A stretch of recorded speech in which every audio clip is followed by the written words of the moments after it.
good couple of weeks. Sorry I haven't been around, but it's been a really busy few weeks. We had an amazing second birthday party and swish event in the shop on Saturday, which was fab. Loads of people bought their old fabric stash that they weren't going to use, craft bits and pieces. We had a swap and a bit of a party, and I even had a giant balloon. So I just want to say quickly a big thank you to everyone who supported me and Satisfaction over the last couple of years. It's been an amazing first 2 years and I'm so excited about the next couple. So today I'm going to do a fabric Q&A. I asked on here and on Instagram for your fabric questions. There were so many, so I'm really sorry I'm not going to be able to answer them all. I have picked 10, which are ones that I get asked all the time because I thought they'd be most useful to lots of you. But if you've got another fabric question that I haven't answered, please do leave it in the comments below and I will try and make sure it gets covered off in the video next time. And I'll try and do these every sort of month, 6 weeks or so, so that I'm answering as many questions as I can. So before I go into answering them all, it would be amazing if you could join in the channel. If you haven't already, please do hit the subscribe button down there and then you'll be up to date with all of our new videos. And if you like this video, then please do give us a thumbs up and leave me a comment down below. That would be amazing. And if you couldn't make our birthday party on Saturday, then do not fret, because we are doing a Satisfaction tour around the country, which I'm so excited about. I have wanted to get out and meet lots of you for ages and ages, and I know it's not always possible for you guys to come to the shop. So we're doing a few pop-up events in different locations, and our first one is going to be on Saturday the 18th of May in Romsey at the So Hayley Jane HQ. So if you don't know Hayley, she runs a beautiful company called So Hayley Jane, and they send out beautiful boxes with fabrics and dressmaking fabrics and patterns that you can have as a sort of surprise each month, which is really nice. And I will link her down below so that you can check out her page and all of her info. But yeah, we will be in Romsey, so going a bit towards the south coast in a couple of weeks time, and I hope we will see loads of you there. I'm going to do a video separately of all of the locations that we're going to, just so that you know exactly where we'll be and if we'll be near you, and I'll also link the blog post that's got all the details in as well. So the first question was about the difference between cottons, so cotton voiles, cotton lawns, poplins, quilting cottons, craft cottons, etc. And the main differences are between the opacity and the density. So we'll start at the lighter end and work our way up to the heavier end. So if you imagine that we start at the lighter end and work our way up, so you start with cotton voile, which is very sheer, very light, still made from cotton, but when you hold it up you can see through it completely. You then move up to cotton lawn, which is slightly denser, and I'll hold this one up for you. You can see light through it normally if you hold them up. They feel very soft, still got quite a lot of drape to them, but you can see the light. Depending on if it's a really lightweight lawn, you can sometimes see a bit of shape to it, but you should normally be okay without having to line it, unless you're doing something that's quite fitted. You then go up to a poplin. And this is one of our poplins, and you can't really see, you can see the light ever so slightly. I'm holding it up and there is a light over there and I can see the light through it a tiny bit, but it's pretty opaque. It's really good weight for shirts and dresses, and it's still nice and soft. The fibres have been spun really nicely so that the fabric itself still feels soft, and that's the same with voile, lawn and poplin. If you imagine that a quilting cotton is even heavier than a poplin and is completely opaque, you can't see through it. It has almost a quite structured handle to it, so you could use it for making skirts and dresses, but they will feel quite restrictive sometimes, although for skirts and things I tend to find that's better for quilting cottons, because then you don't have to worry about movement in sleeves. Once you try and make dresses with sleeves in quilting cotton, it can be a little bit uncomfortable. This is actually another poplin, but again you can see it's got that nice soft movement to it.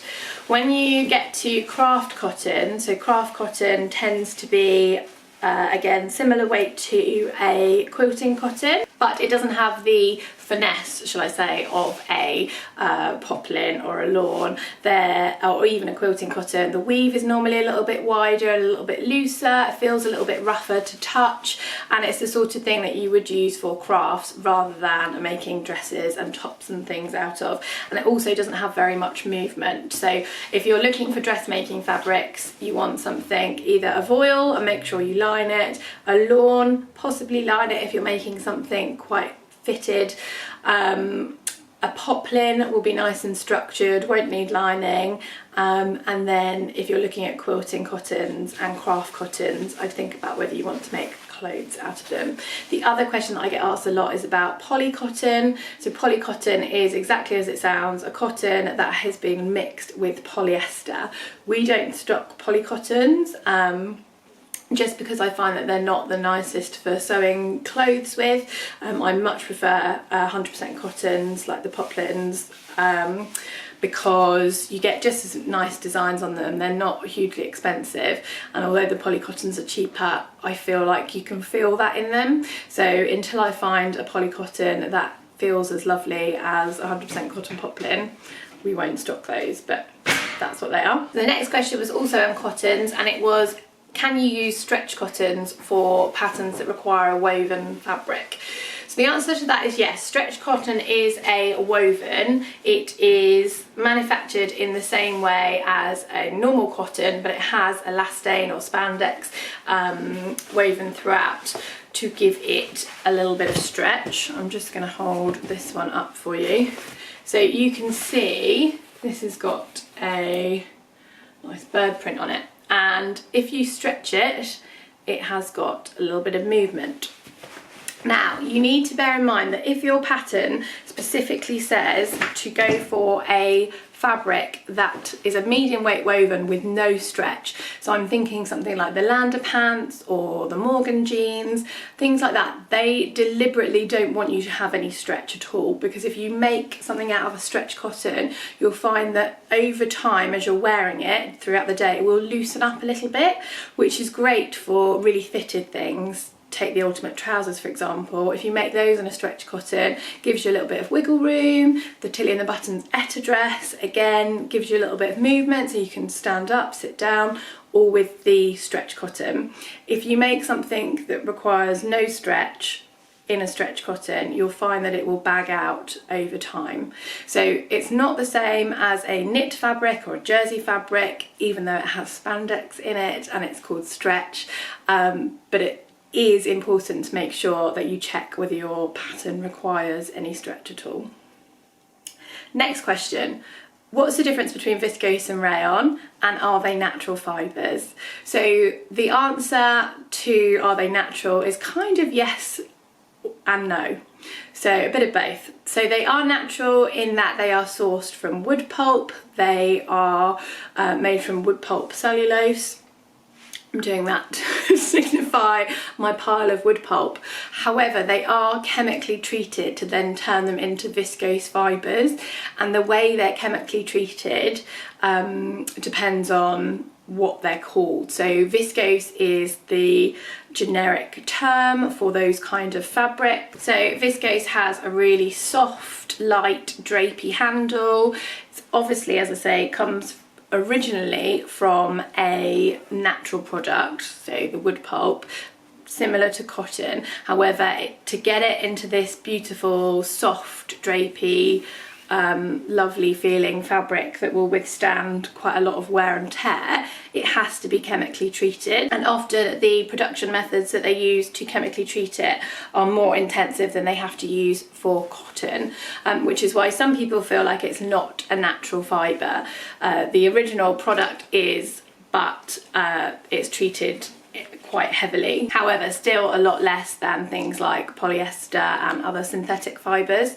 So you get kind of the best of both worlds with a viscose. The chemicals that they use to treat it are different formations, and some of those have been branded. So things like lyocell you might have heard of, rayon as well. Rayon is used really interchangeably, almost as another generic name, but it does actually come down to the chemical composition. So how it's used to treat and create the viscose fibre will be whether it has a brand name such as lyocell or rayon, etc. Question 5. What is the difference and when should you use jersey and ballpoint needles? So I talk about this in a little bit more detail in my top tips for sewing with jersey vlog, which I will link up here for you. The reason you would use a jersey / ballpoint / stretch needle is obviously if you're sewing a knit fabric. They have a rounded tip on the end, hence the name ballpoint, and instead of piercing the fabric like a normal needle or a standard needle, they push the fibres out of the way, and that helps stop skip stitches, helps stop your jersey fabric from laddering, and they are really important to use with stretchy fabrics. Now, most of the time, if I'm sewing a cotton jersey, a ponte, a double knit, a sweatshirting, anything like that, I will use a jersey or a ballpoint needle. Jersey / ballpoint tend to be used interchangeably, and they work really well on more stable knit fabrics. If I am sewing with a viscose jersey, something that's got a high lycra content or spandex content, something like a dancewear or swimwear, things like that, anything that feels much more stretchy than your standard jersey, then you would use a stretch needle. So the way I remember it is, if it's stretchier, then use a stretch needle. Sometimes you can get away with using either if your fabric is a little bit in between, but if you find you're getting skip stitches, then maybe look at which of those needles you're using. The next question was also about stretch fabrics, and it was the best way to hem knit fabrics. So I prefer to use either a double needle or just a standard zigzag stitch. So you can see on here, this is one of my cocoa tops. I don't know if you'll be able to see that actually, but this is just stitched with a standard zigzag stitch. You'll be able to see it better there. And that's so that I've got the stretch in it, and it worked really easily on my machine. Sometimes I find that the double needle can be a little bit finicky, but if you take time making sure you've got it threaded properly, using good quality thread, with the tensions right on your machine, then the double needle can look really effective. The other alternative, of course, is to hand stitch your hems, and you can do that on jersey just the same as you can do with a woven fabric. And if you want something to have a really, really beautiful finish without any hem stitches, then I would always choose to hand stitch. Someone asked for alternatives to using stretch denim on patterns. So you can use things like stretch cotton, depending on how structured your pattern is. If it was something like overalls or trousers, you can use stretch cotton. You can also use stretch drill or twill. So they're different types of cotton. So for example, a stretch twill is like this. Just pull these pins out. This is not technically a denim, it has a nice twill weave, it's a cotton, it's got a nice bit of stretch in it. You want something that has a little bit of structure. If they're calling for a stretch denim, they want you to have something that has the kind of similar weight to denim. But then if you look at the amount of stretch in your fabric, you can interchange it with other things like that. You could also use a stretch needle cord, but again, just check the weight. If you're making something like a pinafore or a very structured dress that in denim would hold its shape, then you want to look for something similar in your alternative fabric. So drills, twills, needle cords, etc. The next question was one we get asked all the time. What are the difference between jersey, cotton jersey, double knit, ponte, viscose jersey, etc. I could go on. So I think I'm going to do a separate video on this if you guys would be interested, because there are lots of differences, and I think if I try and cram the answer in really quickly, then it will probably just confuse people and confuse myself what I'm trying to tell you. Essentially, things like a double knit, a jersey, anything that's referred to like that as a knit is knitted on a knitting machine rather than being woven on a loom, so the weave is different. Again, I've got a few more bits of info on my top tips for sewing with jersey vlog, which I'll link above. If it's a double knit, it looks the same, the weave looks the same on the front and the back. If it's a ponte, normally like a heavyweight, again interchangeably, double knit and ponte are often referred to as the same thing, but technically they're not, and it's all down to the weave and how they look. Things like a viscose jersey and a cotton jersey, they're both jerseys, but the composition, the fibre that they're made up from, cotton or viscose, means that they'll have a different handle and a different finish. So it's really difficult for me to answer that in a short space of time, but if you would like me to do a more detailed jersey vlog and I'll show you the different types and try and talk you through them, then I'm happy to do that. I got quite a few questions about organic fabrics and what to look for and what does it mean. So there are a couple of things that you can look for. So the first thing is if a fabric is GOT certified, which means Global Organic Textile Standard. I had to write that down to check I remembered it. So you'll see often our cotton jerseys will often be GOT standard. Sometimes we'll have normal cotton that is GOT standard, and we do sometimes have other fabrics that are organic certified. However, other than cotton, it's pretty tricky to get your hands on other types of organic fabrics. So an organic fabric means that it has been produced and manufactured in a completely organic way. So the original fibre, so say the cotton plant, has been produced without any non-organic processes, and then as it has been manufactured, it has been manufactured with dyes that are also organic. Other thing that you can look out for if you're looking for those kind of things is Oeko-Tex standard. That's OEKO-TEX, I'll pop it down there. That actually means that the dyes that are used in the treating of the fabric, so when it's printed, aren't harmful to the environment and haven't been used in a harmful way. So I know a lot of people are quite concerned after seeing there was a documentary on the BBC a little while ago, and I think there's been a documentary on Netflix as well about the production of fabric and the dyes that go into the waterway. So if you look for an Oeko-Tex certified fabric, you know that those chemicals haven't been used in that way. I think also what's important to remember is that some fabrics that you may class as organic or better for the environment, such as bamboo, if you actually research it, then actually the bamboo production and manufacturing is almost equally as harmful to the environment as cotton. So it's difficult to get that balance. The important thing I try and remember is that by sewing, you are hopefully making and loving your clothes for a lot longer. You're going to repair them a lot more because you've put a lot more time and effort into making them rather than just going out and buying them. Hopefully you're spending time and effort on the finish of them so that they last a lot longer. You are also, if you're buying fabrics that are dead stock fabrics, which I've talked about before, so end of line fabrics that have come from retail clothes manufacturers that would otherwise be sent to landfill or burnt, then you're also helping that way. And I think it's really important to get that balance right. We can't always buy organic fabrics. They do tend to be a lot more expensive. They cost us a lot more money to purchase, and therefore we do have to pass that cost on. But we do buy them as often as possible because I genuinely find that not only the production method, but the quality of the end fabric is a lot nicer, and they last a lot longer.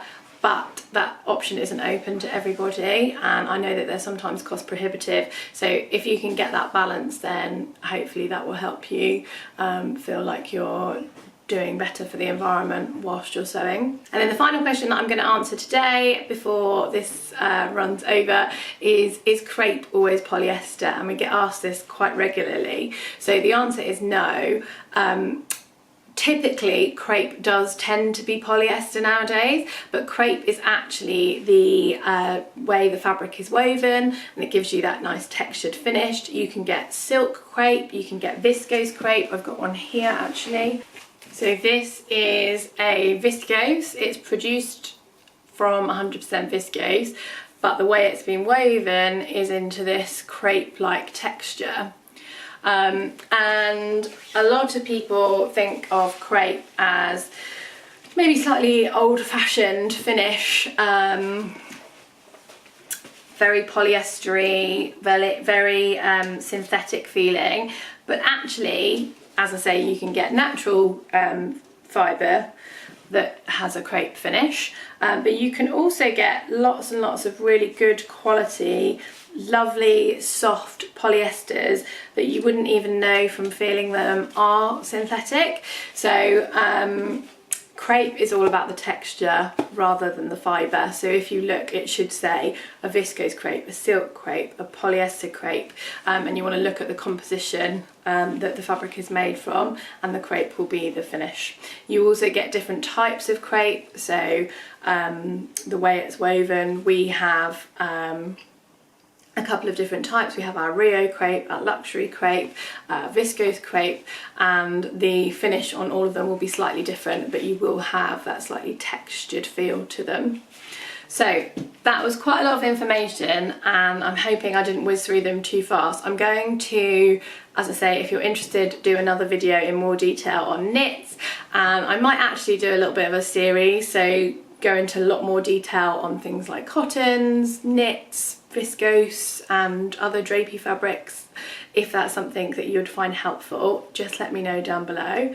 But for now, I am going to head off. I'm going to record another video this week because I haven't put one up for a couple of weeks. I'm really sorry. And you'll get 2 this week. So look out for the next one that will go out on Friday as well. And if you're not already subscribed, then please do. I will see you soon, guys. Take care. Bye.